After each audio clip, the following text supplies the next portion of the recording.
اللہ کے علاوہ کسی سے ڈرنا چھوڑ دیں, غیر کا خوف دل سے نکال دیں, خوف نکال دیں, اپنی زندگی میں غیر کا خوف نکال دیں, نکال پھینکیں آپ امیروں کا خوف, نکال پھینکیں دنیا کیا کہے گی.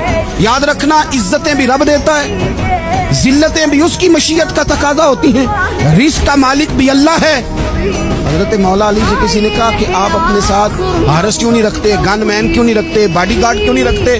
تو حضرت علی فرمانے لگے موت سب سے بڑی محافظ ہے, وقت سے پہلے آتی نہیں, آ سکتی نہیں. آپ غیر کا خوف نکال باہر پھینکیں. ایک جملہ میدان کربلا میں امام حسین نے کہا تھا, ایک جملہ, اور وہ جملہ اتنا طاقتور ہے کہ اگر سونے کے پانی سے لکھا جائے, ہیروں سے تولا جائے, تو یہ ساری چیزیں کمزور پڑ جائیں.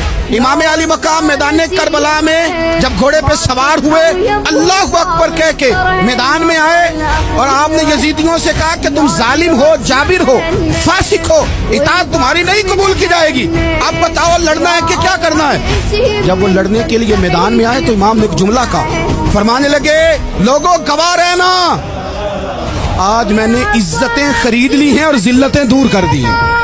عزت ہے ہمارے پاس, عزت, ذلت دور ہو گئی.